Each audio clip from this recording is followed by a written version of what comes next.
está escrito em João capítulo 16, versos 13 e 14: quando vier, porém, o Espírito da verdade, ele vos guiará a toda a verdade, porque não falará por si mesmo, mas dirá tudo o que tiver ouvido, e vos anunciará as coisas que hão de vir. Ele me glorificará, porque há de receber do que é meu, e vou-lo-á de anunciar. Deus fale aos nossos corações através da sua palavra, amém? Queridos, a natureza, o poder e a importância do Espírito Santo de Deus. Saudades, Isaías. Esse é um assunto aparentemente menor ou quase insignificante aos olhos da igreja cristã atual. Percebam bem, meus irmãos, para nós é muito natural nós nos reconhecermos como cristãos, não é mesmo? Olha, nós como cristãos, ao tempo todo estamos sendo lembrados e pensamos nisso, que Cristo é o centro e o alvo. Nós cantamos a respeito disso. Cristo é o caminho, a verdade e a vida. Cristo é o nosso advogado. Cristo é o Cordeiro de Deus que tira o pecado do mundo. E nós sabemos muito sobre a pessoa de Cristo. Cristo é aquele que veio sob a forma de carne. Cristo nasceu em Belém, do ventre de Maria, por obra divina. Cristo fez milagres, curou enfermos, Ele deu vista aos cegos, Ele conferiu audição aos surdos. Cristo expulsou demônios, derramou seu sangue em favor de nós na cruz do Calvário. Ele morreu em Jerusalém, mas Ele ressuscitou ao terceiro dia, e Ele está assentado à destra do Pai. Nós também não temos qualquer problema em pensar e ter a referência da pessoa e da obra de Deus Pai. E você sabe, desde novos, nossas crianças, nossos pequenos são lembrados a respeito disso, que o Pai é o Criador e o sustentador de todas as coisas. Ele é o Senhor dos exércitos, o Todo-Poderoso. Ele é Yahvé, o Altíssimo, o Eterno, o justo juiz. O Pai é aquele que criou todas as coisas pela palavra do seu poder. O Pai fez o homem à sua imagem e semelhança. Foi o Pai que expulsou Adão e Eva do Éden. Fez um pacto com Abraão e uma aliança com Davi. Foi o Pai que usou os profetas como boca dele. Foi o Pai que amou o mundo de tal maneira que deu seu Filho unigênito, para que todo aquele que nele crê não perecesse, mas tivesse a vida eterna. Fala sério, pessoal. É maravilhoso nós contemplarmos a relação entre Deus Filho e o Deus Pai. Como eu já disse, desde novinhos, ou quando nós nos convertemos, nós aprendemos: um me salvou por meio do sacrifício que o outro fez por mim. Porém, infelizmente, nós pouco ou quase nada sabemos sobre a pessoa do Espírito Santo. Nas palavras do pastor e teólogo Francis Chan, trata-se hoje em dia do Deus esquecido. Eu quero propor uma imagem para os irmãos agora. Imaginem só o reino de Deus como uma grande loja de departamento. O pai e o filho são os presidentes dessa loja. Seus nomes estão ali marcados na frente da loja. Seus nomes estão cravados, tudo está associado a eles. E essa loja de departamentos é muito grande. Existem diversas seções. Existe um espaço apenas para a igreja, existe a seção da palavra, existe a seção do evangelho, da oração, da comunhão. Mas você começa a entrar por essa loja, você passa muitos corredores e de repente lá no fundo da loja, talvez você chegue a uma prateleira esquecida lá no fundo, numa seção menos visitada, onde na cabeça de alguns está um produto sem graça, descrito por uma plaquinha onde se lê Espírito Santo. Essa é uma visão lamentável, mas que infelizmente condiz com a nossa referência, a referência de muitos sobre o Espírito Santo. Vamos ser sinceros, queridos, nós sabemos muito pouco ou quase nada sobre ele, e o pouco que sabemos muitas vezes não se traduz em conhecimento prático, mas simplesmente numa noção teórica a respeito dele. Aliás, para a grande maioria, quando se fala em Espírito Santo, pastor Márcio, já associam com as praias do litoral, já estão pensando em Guarapari, Marataí, Ziriri, aquelas praias que estão entre Bahia e o Rio de Janeiro. Infelizmente, como igreja, nós temos desfrutado muito pouco do Espírito Santo. Isso se revela muitas vezes nas nossas músicas. Quantas músicas reverenciam a pessoa do Espírito Santo que você conhece, do nosso repertório? As nossas orações, você se lembra de orar ao Espírito Santo? Porque desde novinhos nós aprendemos a orar ao Pai em nome de Jesus. Os nossos estudos muitas vezes passam ao largo desse tema. A nossa vida devocional. Nos nossos cultos, muitas vezes, o Espírito Santo só é mencionado na hora do desfecho, na hora da bênção final, onde nós falamos no amor do Pai, lembramos do Filho e lembramos, passando de modo muito rápido, da comunhão do Espírito Santo. Agora eu te pergunto, que comunhão é essa se a gente não anda junto com Ele? Eu trago até uma evidência, para os irmãos não acharem que eu estou sendo exagerado. Vamos lembrar um pouquinho do credo apostólico. Você consegue se recordar comigo aí das palavras do credo apostólico? Creio em Deus, Pai, Todo-Poderoso, Criador, céus e da terra. Creio em Jesus Cristo, seu único Filho, nosso Senhor, o qual foi concebido pelo Espírito, nasceu da Virgem Maria, padeceu sob Pôncio Pilatos, foi crucificado, morto e sepultado, desceu ao inferno, no terceiro dia ressuscitou dos mortos, subiu ao céu e está assentado à direita do Deus Pai Todo-Poderoso, donde há de vir e julgar os vivos e os mortos. Creio no Espírito Santo, ponto.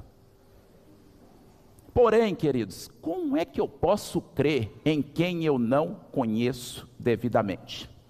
Não se trata de negar a existência do Espírito Santo, mas muitas vezes de ignorar a sua essência. E o propósito dessa mensagem é que nós saiamos daqui hoje com mais conhecimento, e que esse conhecimento a mais se traduza em um maior relacionamento e em maior intimidade com a pessoa do Espírito Santo. E eu quero ouvir a igreja dizer amém, amém? Amém. Amém. A partir de agora, então, vamos aprender um pouquinho mais sobre o Espírito Santo? Eu te convido para nós olharmos alguns atributos e nos lembrarmos do Espírito Santo aqui, da pessoa do Espírito Santo a fundo, a respeito desses atributos. E o primeiro ponto que eu chamo a atenção para ele: o Espírito Santo não é algo, é alguém. Eu quero que você repita isso comigo: não é algo, é alguém.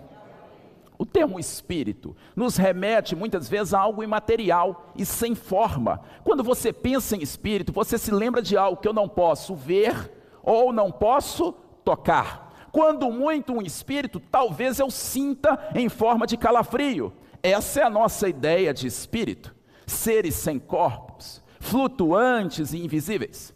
Na cabeça de alguns, naturalmente, concebem essas pessoas o Espírito Santo quase como um Gasparzinho, um fantasminha camarada, um espírito bonzinho e simpático que está sempre disposto a me ajudar no que eu preciso e apenas naquilo em que ele for chamado.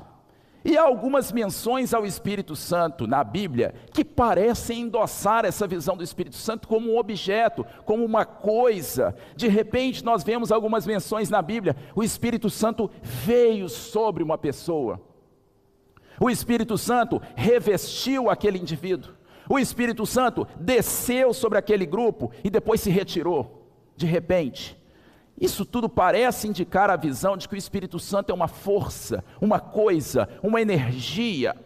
Nós também temos nas Escrituras os símbolos do Espírito: a água, o vento, o fogo, a pomba, o azeite e o selo, coisas e animais. Então os símbolos do Espírito muitas vezes também nos conduzem à percepção de que o Espírito Santo é uma coisa, é algo, não é isso? Agora, é fácil nós entendermos por que os símbolos do Espírito estão na Bíblia. Este é um recurso cuidadoso de Deus para nós compreendermos, a partir de algumas propriedades desses elementos, alguns aspectos da realidade do Espírito Santo.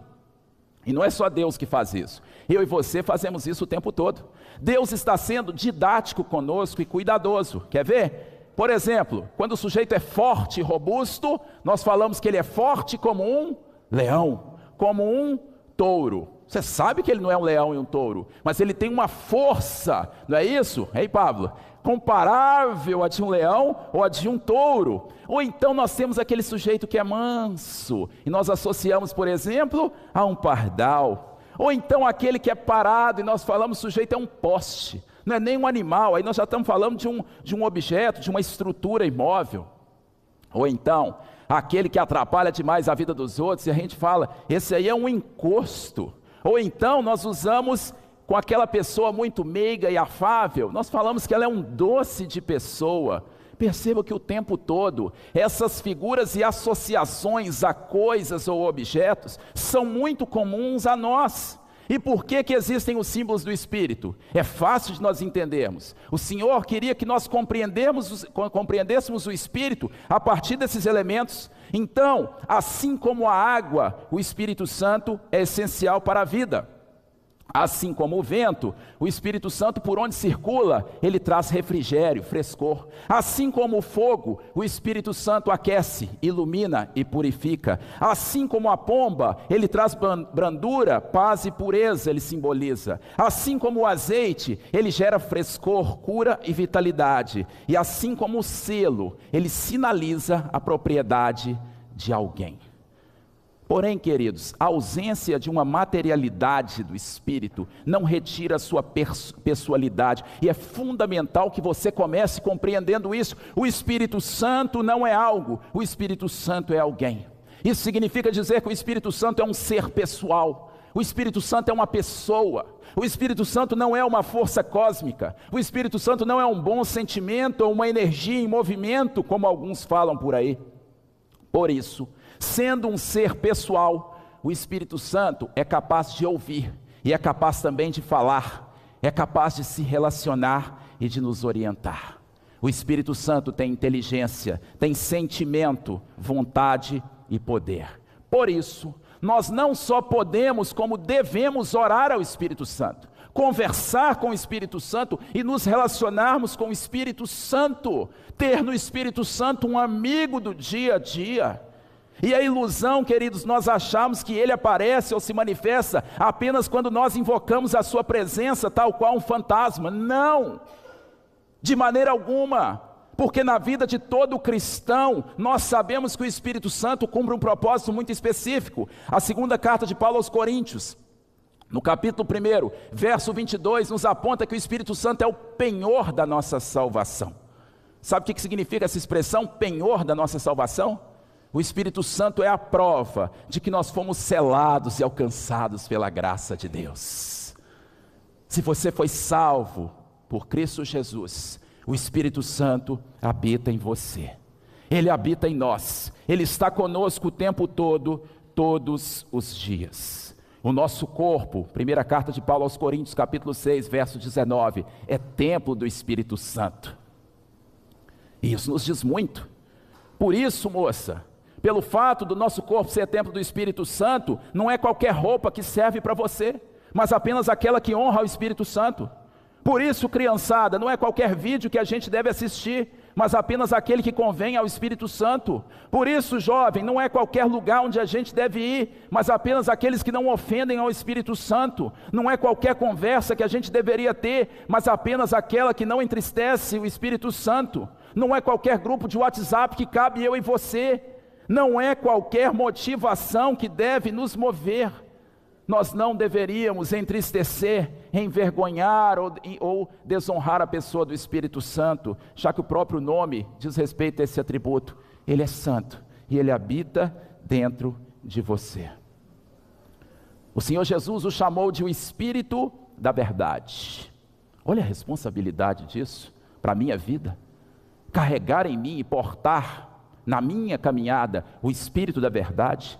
E por que o Senhor Jesus chamou o Espírito Santo de o Espírito da verdade? Porque o Espírito Santo sempre vai nos guiar para a verdade, sempre vai nos direcionar em relação às veredas da vida. João 16:13, Ele vos guiará a toda a verdade. A propósito, essa obra começou na sua vida antes de você se render a Cristo, porque é Ele quem nos capacita a compreender a verdade das Escrituras. Foi Ele que te conduziu até Cristo. Nós vamos falar a respeito daqui a pouquinho disso, um pouquinho mais a respeito disso, a respeito da obra do arrependimento e da fé. Nós podemos e devemos orar ao Espírito Santo, inclusive, antes de lermos as Escrituras. Por que não fazermos a oração do salmista, desvenda os meus olhos para que eu contemple as maravilhas da tua lei? Salmo 119, versículo 18. Por que não fazer dessa nossa oração ao Espírito Santo, para nós entendermos aquilo que está lá? É o Espírito Santo quem nos orienta no caminho daquilo que é certo, quem nos previne ou nos corrige diante do que é errado, porque segundo João 16:8, Ele nos convence do pecado, da justiça e do juízo. E nós sempre seremos abençoados eu e você, se buscarmos ouvir a voz do Espírito. Amém? Primeira lição: o Espírito Santo não é algo, é alguém. Mas nós temos um segundo ponto muito importante para ser salientado aqui, e eu quero que você repita comigo, até para dar um tempinho para eu beber água. O Espírito Santo não é menos Deus que os demais. Vamos repetir isso? Não é menos Deus que os demais? 1, 2, 3. O que será que a gente quer dizer com isso?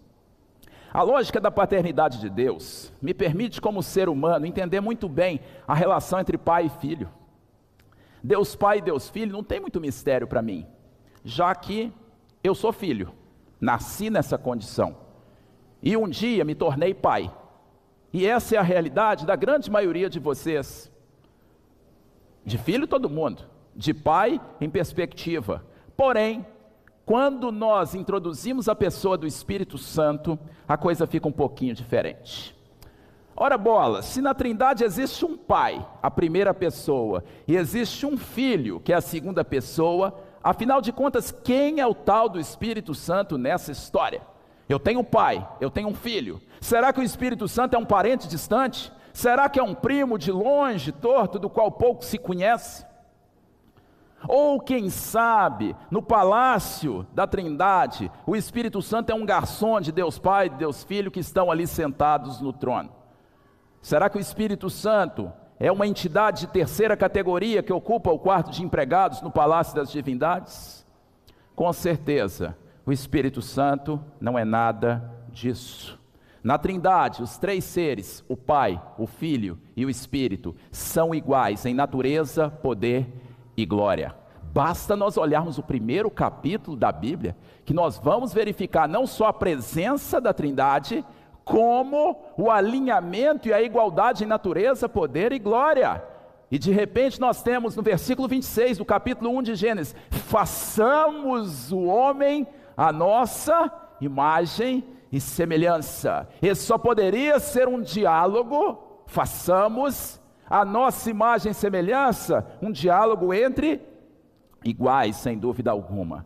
Aliás, queridos, o Espírito estava lá desde o princípio, e nós temos outras evidências. Criando os céus e a terra, o Espírito também estava lá, bem como pairando sobre a face das águas. Os dois primeiros versículos da Bíblia, os versículos 1 e 2 de Gênesis, capítulo 1.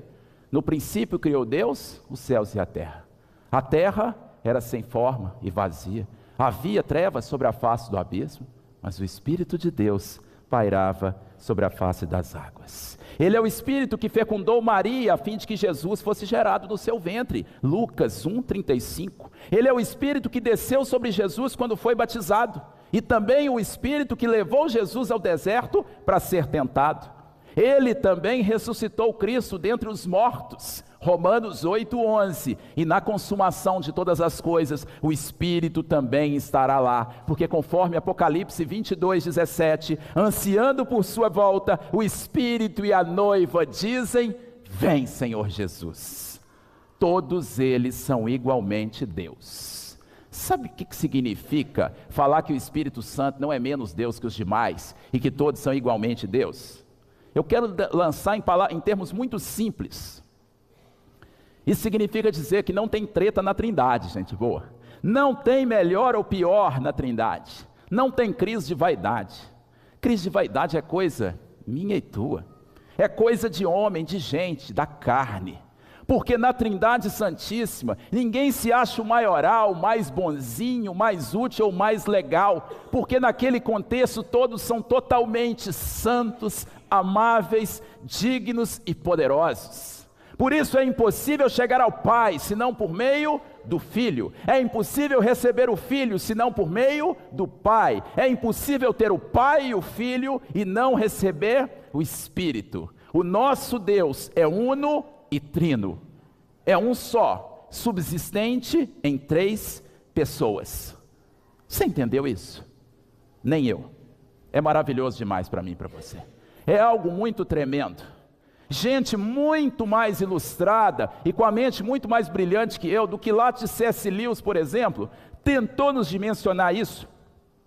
E Lewis tentou apresentar, por exemplo, a visão de que assim como um dado é um objeto só, ainda que seja composto de 6 faces diferentes, Deus é um só subsistente em 3 pessoas.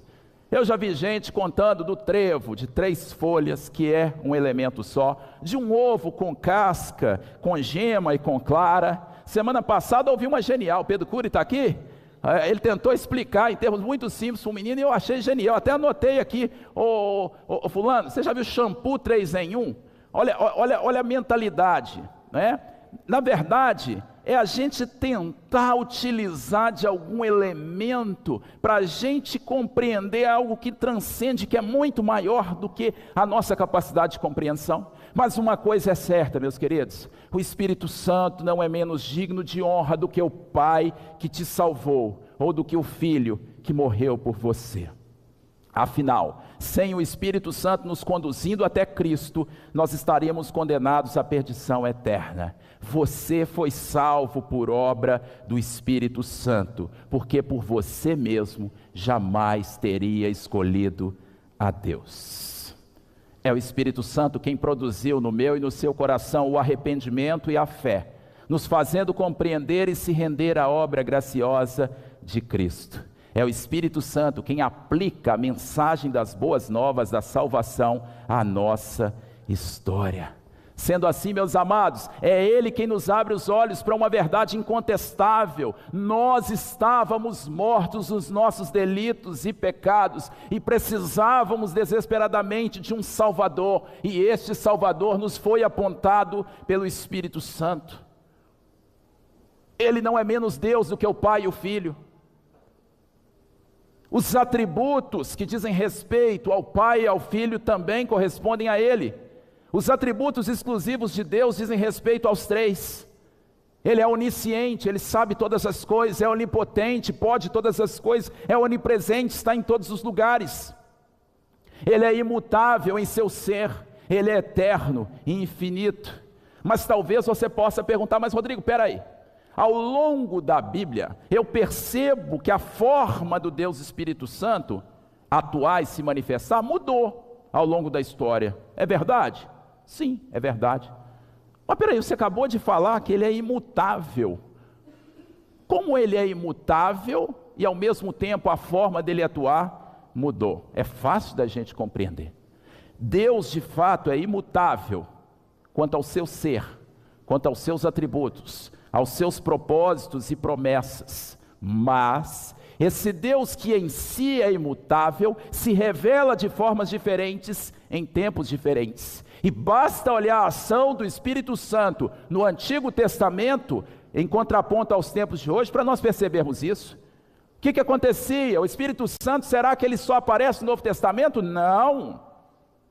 O Espírito Santo está presente desde o primeiro versículo do primeiro capítulo da Bíblia. Acabamos de falar a respeito disso.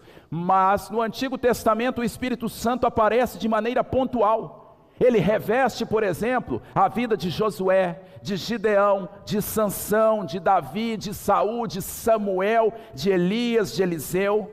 E o que ele faz em relação a essas vidas? Ele produz regeneração, correção, capacitação, ele encoraja esses homens.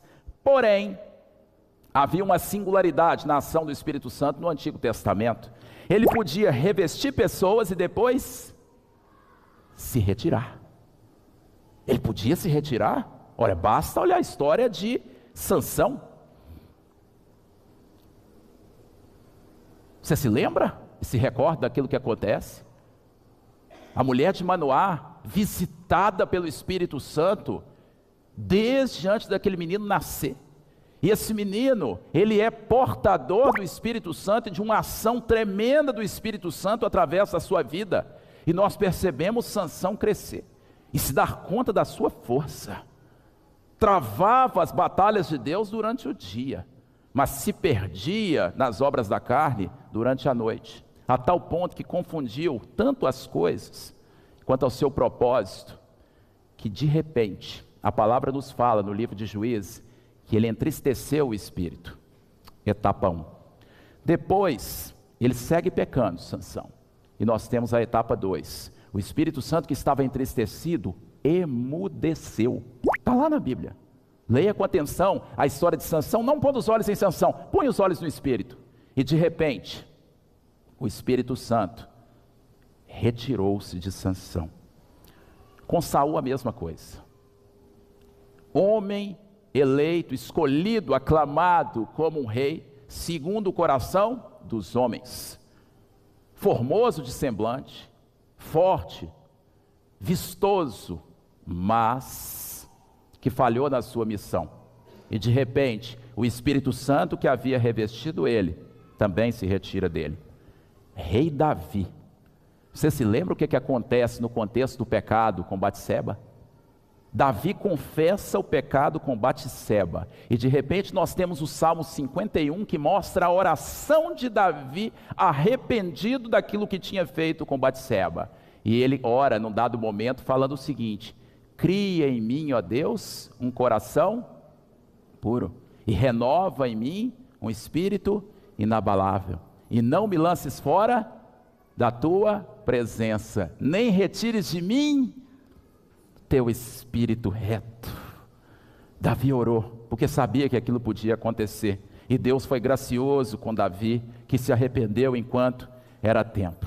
Mas isso foi no Antigo Testamento, porque a partir da vinda de Jesus, permanecem as mesmas missões do Espírito. O Espírito continua regenerando, corrigindo, continua encorajando e capacitando. Porém, há uma vantagem muito especial para nós. A partir da consumação da obra de Cristo na cruz, o Espírito Santo se torna o selo permanente da nossa salvação. Isso significa dizer que se você foi lavado e remido no sangue do Cordeiro, o Espírito Santo faz morada permanente na sua vida. Era ele justamente o Consolador prometido pelo Filho, que o glorificaria em todas as circunstâncias. Você se lembra das instruções de Jesus Cristo aos discípulos, antes de partir e antes mesmo de morrer? Olha, convém que eu vá, e o Consolador venha. Está lá em João 16, 7. E o que o Senhor Jesus quis dizer? Olha, enquanto eu não for, ele não virá. Então Jesus foi. Atos capítulo 1, verso 8. As últimas palavras de Jesus. Mas recebereis poder ao descer sobre vós o Espírito Santo, sereis minhas testemunhas, Jerusalém, Judéia, Samaria, até os confins da terra. Ditas essas palavras, Jesus ascendeu aos céus. Logo depois, nós sabemos que o Espírito veio, e veio para ficar. E aconteceu no Pentecostes. Houve um derramamento abundante do Espírito sobre toda a carne, a fim de que ele permanecesse conosco eternamente. O Espírito Santo e a sua presença na terra se tornam uma marca da promessa de Deus, a selar apenas a vida daqueles que creem em Jesus Cristo, ou estão em vias de crer. Por isso Jesus diz que o mundo não pode recebê-lo. João 14, 17. O Espírito da verdade, o mundo não pode recebê-lo. E por que o mundo não pode receber o Espírito Santo, gente? Porque o mundo não confessa Cristo como seu Senhor e Salvador. Porque só reconhece Jesus como Senhor quem tem o Espírito de Deus. É por isso que o mundo resiste ao Espírito da verdade. E é por isso que o mundo é inimigo de Deus. Ah, meus irmãos, imaginem só que privilégio. Depois da humanidade ter recebido o Senhor entre nós, Jesus, Emanuel, Deus conosco, hoje nós temos Deus habitando dentro de nós, o Espírito Santo de Deus. E sabe como é que ele mora dentro de nós? Ele não precisa pagar aluguel, porque ele não é qualquer morador, ele é o dono e o proprietário, e não tem 1 centímetro do nosso corpo, não há uma célula do nosso organismo, não existe um cromossomo do nosso DNA onde ele não reine e governe por inteiro e diga: este é meu. Esta é minha, porque eles foram comprados com precioso sangue, e hoje eu estou neles provisoriamente, mas amanhã eles estarão em mim eternamente. Louvado seja o Senhor. Ele não é o nosso servo, ele é o nosso soberano. Ele não depende da nossa autorização para nada, nós é que dependemos dele. Cá para nós, né? Quanta arrogância nossa. Primeiro ponto, nós falamos o quê? Que ele não é algo, ele é alguém. Nós estamos falando que ele não é menos Deus do que os demais, ou seja, ele não é servo do Pai nem do Filho. Você está achando que ele é seu servo? Está de brincadeira comigo, né? Por isso nós deveríamos repensar aquilo que nós temos chamado de relacionamento com o Espírito Santo. Eu chamo atenção, por exemplo, para músicas. Quantas ladainhas absolutamente sem respaldo bíblico, vai me desculpar. Você começar a conversar com o Espírito Santo e falar, nós te damos autoridade. Você acha mesmo que ele precisa da sua autoridade? Nós te damos liberdade. Será que ele precisa da sua liberdade para agir? E olha que tem músicas maravilhosas, mas será que a gente tem cantado aquilo de fato, fazendo sentido na nossa vida? Por exemplo, como quando você canta, vem neste lugar e enche este lugar, que eu acho absolutamente pertinente, como um pedido e um desejo. Será que nós estamos preparados para esse agir santo do Santo Espírito? Será que nós o queremos de verdade ou é mais uma canção? Nós deveríamos pensar a respeito disso. Ele é soberano. E além de soberano, ele é misterioso. Como assim, Rodrigo, misterioso? A palavra do Senhor nos diz a respeito dele, o próprio Senhor Jesus fala, o vento sopra onde quer, como quer e quando quer. Você não sabe de onde ele vem, nem para onde ele vai. Ele é misterioso, soberanamente misterioso. Ele sopra, isso nós podemos garantir. Ele sopra dentro da igreja, ele sopra dentro da escola, ele sopra dentro do presídio, ele sopra dentro do hospital, ele sopra no lar mais desajustado, ele sopra no relacionamento desamparado, ele sopra no coração desassossegado. Onde existe busca e clamor em um coração consagrado, ele continua soprando. Por isso você deve crer, esposa, por isso você deve crer, marido, por isso, mãe, você deve crer, o Espírito Santo continua soprando, e onde ele chega, ele proporciona vida e liberdade. Não se esqueça disso. O Espírito Santo não é menos Deus, ele é Deus, totalmente Deus, maravilhosamente Deus, ele tem todo o poder, amém? E nós chegamos ao terceiro ponto aqui da nossa mensagem a respeito do Espírito Santo. Eu queria que você repetisse comigo, o Espírito Santo não é opcional, é essencial. Vamos lá? Não é opcional, é essencial. Nós já esclarecemos que o Espírito Santo é um ser pessoal, é alguém, não é algo. Ele é totalmente Deus, não é menos Deus que o Pai e o Filho. Nós já falamos da importância do Espírito Santo na obra da salvação, porque sem ele jamais seriam gerados o arrependimento e a fé no coração e na mente do pecador que se rende a Cristo. Porém, agora nós deveríamos nos perguntar, depois de produzir a obra da salvação, para que mais que o Espírito serve? E o que mais que ele pode fazer nas nossas vidas? Aí é que eu acho que está um grande problema para mim e para você, que já estamos caminhando na fé. Nós temos uma mania, um erro muito ruim, que nos prejudica bastante. Existem muitas pessoas que ignoram completamente essa questão, entendendo que a salvação é uma linha de chegada e não a linha de partida das suas vidas espirituais. Em outras palavras, quando você se rende a Cristo, querido, você não está chegando a um destino e a coisa está acabando, não. Agora é que a sua vida está começando de verdade. Quando você rende a Cristo, aí é que tudo começa. Não por acaso, o Senhor Jesus chamou o processo da salvação de nascer de novo. Senão ele teria falado, importa-vos passar de fase. Não. Nascer de novo. Aquela é a linha de partida, não é a linha de chegada. E o nascer de novo significa justamente nascer do Espírito. E aqui eu quero fazer uma autocrítica com você e me coloco também. Nós juntos. Um erro tremendo de muitos dos adeptos da fé reformada, eu e você. Lamentavelmente, porque Calvino, não é? Um dos próceres, uma das mentes mais brilhantes que ajudou a forjar o nosso pensamento dogmático, não sei se você sabe, ficou conhecido e aclamado historicamente como teólogo do Espírito Santo. Então nós incorremos num erro muito delicado. E qual que é esse erro? Eu me coloco nisso também. Nós, os calvinistas, muitas vezes, temos muita luz na cabeça e pouco fogo no coração quando o assunto é o Espírito Santo. Nós temos uma doutrina sólida e bíblica, ninguém discute, mas a admiração que nós temos por essa doutrina não deveria se converter em idolatria, porque o bom conhecimento tem que se converter numa boa prática, senão está tudo perdido. Em outras palavras, nós temos que ter boa ortodoxia, mas também uma boa ortopraxia. Entre nós, os reformados, muitas vezes quando se fala em Espírito Santo, em batismo do Espírito Santo, em enchimento do Espírito, em dons do Espírito, em intimidade com o Espírito, alguns começam a arrepiar de estranheza ou de medo. Por que isso?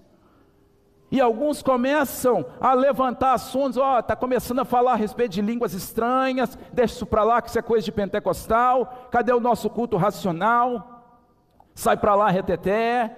Amados, sem entrar em polêmicas, eu queria só te lembrar de um detalhe: não existe self-service da Santíssima Trindade. Quando você se rendeu a Cristo, é porque o Espírito Santo já operou na sua vida, na sua consciência, na sua vontade. Em outras palavras, ou você tem os três, ou você não tem nenhum.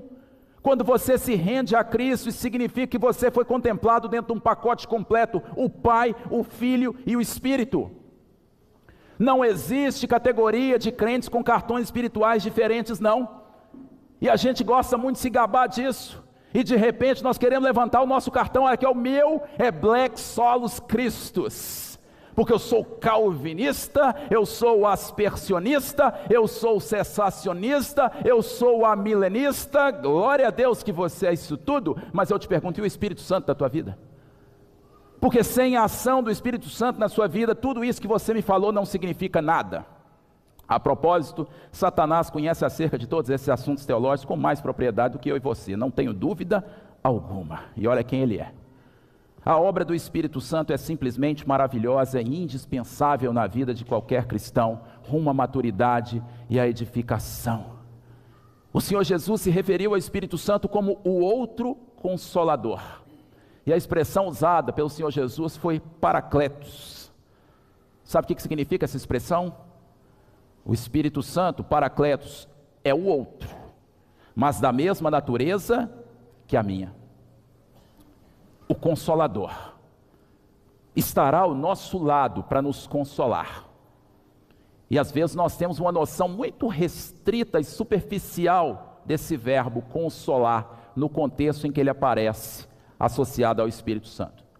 Tem gente que acha que consolar significa trazer alívio, conforto e tranquilidade.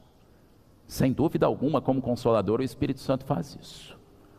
Mas essa expressão consolar aqui, esse verbo tem que ser compreendido em termos muito mais amplos. Ele traz alívio, conforto e tranquilidade, mas ao consolar ele também encoraja, ele fortalece, ele capacita, ele nos faz crescer.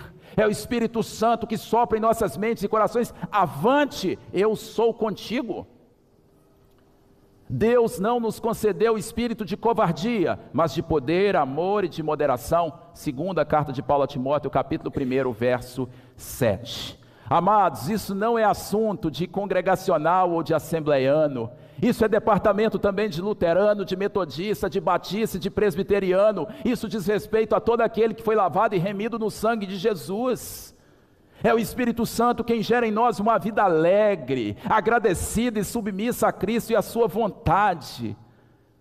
Mas aí talvez você possa levantar algumas bolas comigo: mas Rodrigo, peraí, o assunto, o batismo no Espírito Santo, tem tantos cristãos que gostam de discutir a respeito disso e pensam tão diferente. E esse assunto muitas vezes mais divide do que converge. Quer dizer então que há batismos diferentes além do batismo da água? Amados, eu não vou nem entrar em detalhes a respeito disso, na discussão sobre o sentido de Mateus 3,11, no contraponto entre o batismo de João e o batismo de Jesus, a questão do batismo da água e do fogo. Este não é o assunto da mensagem de hoje, mas eu só gostaria que você guardasse algo em seu coração acerca disso. Se você se rendeu a Cristo como o Senhor e o Salvador da sua vida, você não precisa de qualquer outro sinal, você não precisa de ticket, de pulseira, de QR Code para mostrar e revelar a garantia da salvação. Você já tem um selo que se chama Espírito Santo de Deus na sua vida, você se torna morada dele, você é nova criatura por meio dele, você já foi batizado nele. Porém, como já foi dito, este é apenas o ponto de partida. porque você deve buscá-lo, você deve acioná-lo, você deve priorizá-lo, a fim de que você seja cheio do Espírito. E isso não é uma opção, o Espírito Santo não é opcional, ele é essencial, isso é uma ordem de Deus. Carta aos Efésios, capítulo 5, verso 18, enchei-vos do Espírito. O apóstolo Paulo evoca Timóteo, na 2 Timóteo, capítulo 1, verso 6, por esse motivo, Timóteo, quero uma vez mais encorajar-te, que reavives o dom de Deus que habita em ti, mediante a imposição das minhas mãos. Em outras palavras, Timóteo, não deixe a chama se apagar, reavives o dom de Deus que há em ti. E reavivar significa buscar mais, desejar mais, mergulhar em águas mais profundas, porque não há limites para a busca do Espírito. Não há ninguém que seja suficientemente cheio ou permanentemente cheio do Espírito. Sempre pode mais na sua vida. Uma coisa é o batismo no Espírito Santo, já aconteceu na sua vida se você já se rendeu a Cristo. Outra coisa diferente, ao meu ver, é o enchimento do Espírito com vistas à sua plenitude. Isso tem que acontecer todo dia. Preste atenção ao que você canta. Mais uma vez eu passo pela questão das canções. Espírito, enche a minha vida, enche-me do teu poder, pois de ti eu quero ser. Espírito, enche o meu ser. Isso não diz respeito a algo superficial. Isso é uma oração de rendição, isso é um pedido. Você não está dando ordem para Deus, mas você está pedindo e clamando. Será que você está clamando de coração sincero? E eis um aviso aqui para nós: a porção de hoje do Espírito vai nos servir para hoje, mas amanhã tem mais, e depois de amanhã também. Isso serviu para os grandes homens e mulheres de Deus, não vai servir para você e para mim? Bastou que Moisés piscasse para que ele tivesse que forjar uma glória que não mais resplandecia no seu rosto. Bastou que Davi, no tempo em que os reis saíssem para a guerra, contemplasse no terraço do seu palácio o corpo de uma mulher bonita, para que ele saísse da presença do Senhor. Portanto, lembra de onde você caiu e volta à prática das primeiras obras, ou aquele que está de pé, cuidado para que não caia, para que não perca os dias de fogo que são todos os dias, ou podem ser todos os dias. Eu apresentei o fogo no início da pregação como um dos símbolos do Espírito, e falei que o fogo ilumina, aquece e purifica. Essas são 3 propriedades inerentes ao fogo. Onde tem fogo, ele ilumina, ele aquece e ele purifica. Porém, existe uma 4ª propriedade que é variável em relação ao fogo. Onde tem fogo, ou ele alastra, ou ele se apaga. E o Senhor deixou muito claro o que Ele espera de nós, no que diz respeito à presença dEle em nossas vidas. Levítico 6,13, o fogo arderá continuamente no altar. E para o fogo arder continuamente no altar, é preciso que todos os dias seja colocada lenha. Na vida do crente, o Espírito Santo é fundamental. É Ele que nos faz frutificar. Por isso os frutos da vida do crente são conhecidos como os frutos do Espírito. Está lá a relação em Gálatas 5,23, é o amor, o gozo, a paz, a longanimidade, a benignidade, a bondade, a fidelidade, a mansidão e o domínio próprio. Ah, Rodrigo, mas eu estou longe disso demais. Amém, meu irmão. Segue nessa luta e dessa fé. Eu espero que hoje esteja melhor do que ontem. No parâmetro de C.S. Lewis, está ótimo. O cristão é assim. Não vai estar perfeito nessa terra, mas hoje ele está melhor do que ontem. E amanhã ele vai estar melhor do que hoje. E assim nós seguimos um caminho, um percurso de maturidade espiritual, sob a orientação diária do Espírito Santo. Você foi chamado para andar no Espírito. Gálatas 5,17. Não satisfazendo as obras da carne. Andar no Espírito implica uma trajetória e uma caminhada. Sabe como é que você pode andar no Espírito? Antes de tomar qualquer decisão, antes de pedir uma oração, não é nem de fazer, de pedir, antes de começar os afazeres do dia a dia, ore ao Espírito, ore com o Espírito, ore pelo derramar do Espírito. Porém, saiba de uma coisa, sabe aqueles momentos em que você não está sabendo nem o que fazer, ou o que falar, ou o que pedir? Aí é a palavra que nos apresenta a ação do Espírito. Quando você não sabe sequer como orar, é Ele quem ora por você, e com gemidos inexprimíveis. Romanos 8, 26 e 27.